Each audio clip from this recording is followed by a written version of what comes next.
saya memiliki harapan yang sangat tinggi. InsyaAllah Indonesia, sepanjang apapun kegelapan, sepanjang apapun kegelapan kezaliman, sepanjang apapun kehilangan keadilan, InsyaAllah akan datang satu saat terbitnya matahari adil. Dan InsyaAllah Indonesia akan menjadi negara Al-Quran. Saya bisa meyakinkan gitu karena saya telah merasakan bagaimana di Turki.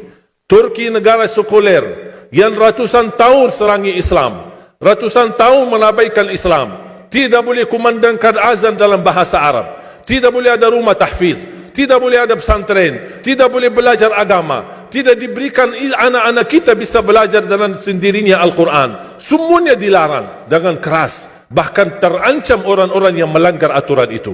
Allah subhanahu wa ta'ala melahirkan seorang presiden yang bisa membaca Al-Quran. Coba buka di YouTube bacaan Erdogan bagaimana. Itu dilahirkan dari negara sekuler.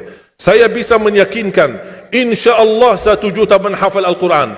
Dan bapa ibu mudah-mudahan masih punya umur akan mendengar pengumuman besar. Imam besar salat Idul Fitri dan Idul Adha sekaligus khatib adalah Presiden Republik Indonesia menghafal Al-Quran. Itu yang saya yakini. Dan saya tidak pernah merasa lelah. Dan saya selalu berkata sama istri, kalau saya mati itu pun karena saya bersama Al-Quran.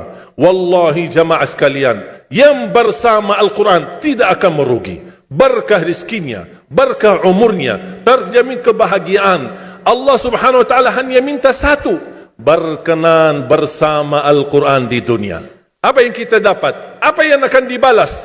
Akan Al-Quran temani kita di dunia, akan temani kita saat sakratul maut, akan temani kita di kuburan membela kita, akan menemani kita saat kita dibangkit oleh Allah, akan menemani kita saat hisab, akan menemani kita saat berjalan di atas sirat yang sangat tipis dan panjang, bahkan tajam jalanannya. Begitu sampai ke surga, apakah Al-Quran melepas? Tidak akan melepas. Al-Quran masih berkenan, padahal kita hanya cuma sekali berteman sama Al-Quran di dunia.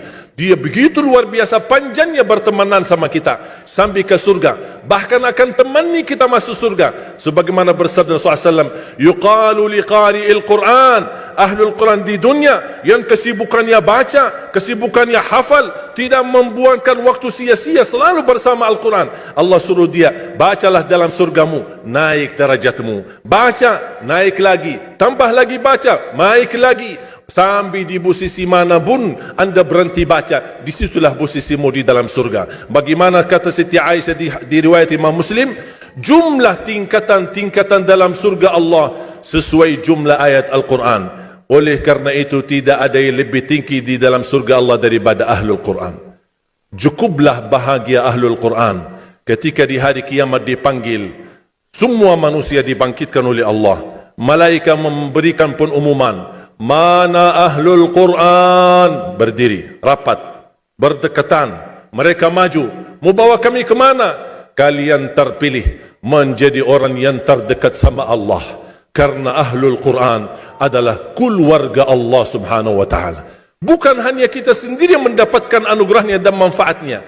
Semua keluarga kita, termasuk orang tua kita dan orang yang ada di sekitar kita. Makanya jemaah sekalian, kalau anda gagal penghafal Al-Quran, anakmu pun gagal penghafal Al-Quran, jangan sisakan walaupun saham menjadi saksi baik di hadapan Allah. Ya Allah, saya belum hafal, anakku gagal penghafal Quran, tapi insya-Allah hartaku, usahaku, pikiranku, tenagaku bisa terus memperjuangkan Al-Quran. Apa saja ya Allah, insya-Allah menjadi saksi baik. Dan nanti di hari kiamat, insya-Allah kita bersama Ahlul Quran mendapatkan syafaatnya Al-Quran di hari kiamat.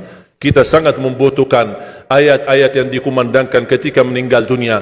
InsyaAllah setiap satu huruf akan disalurkan 10 kebaikan.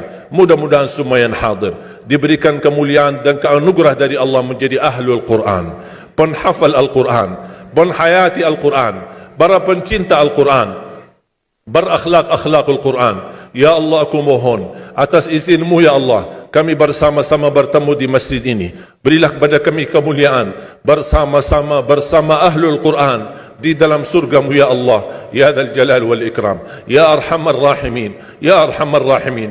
Anugerahlah kepada kami anak dan keturunan penghafal Al-Quran, anak dan cucu penghafal Al-Quran yang mampu menjaga nama baik keluarga kami, yang mampu membanggakan kami di hadapan-Mu hari kiamat, yang mampu menghadiahkan mahkota untuk kedua orang tua kami.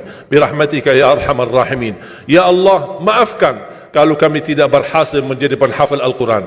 Tapi ya Allah, kami kurbankan nyawa kami, harta kami, usia kami, tenaga kami, pemikiran kami, ilmu kami untuk Al-Quran, agar Indonesia ke depan menjadi negara Al-Quran, agar Indonesia menjadi contoh terbaik untuk mata dunia, agar bisa kita melahirkan. Karena saya meyakinkan ya Allah, dan kami semua meyakinkan, terjamin masa depan Indonesia baldatun tayyibatun wa rabbun ghafur kalau selalu bersama Al-Quran. اغفر لنا ولوالدينا ولجميع المسلمين والمسلمات والمؤمنين والمؤمنات الأحياء منهم والأموات. ربنا آتنا في الدنيا حسنة وفي الآخرة حسنة وقنا عذاب النار.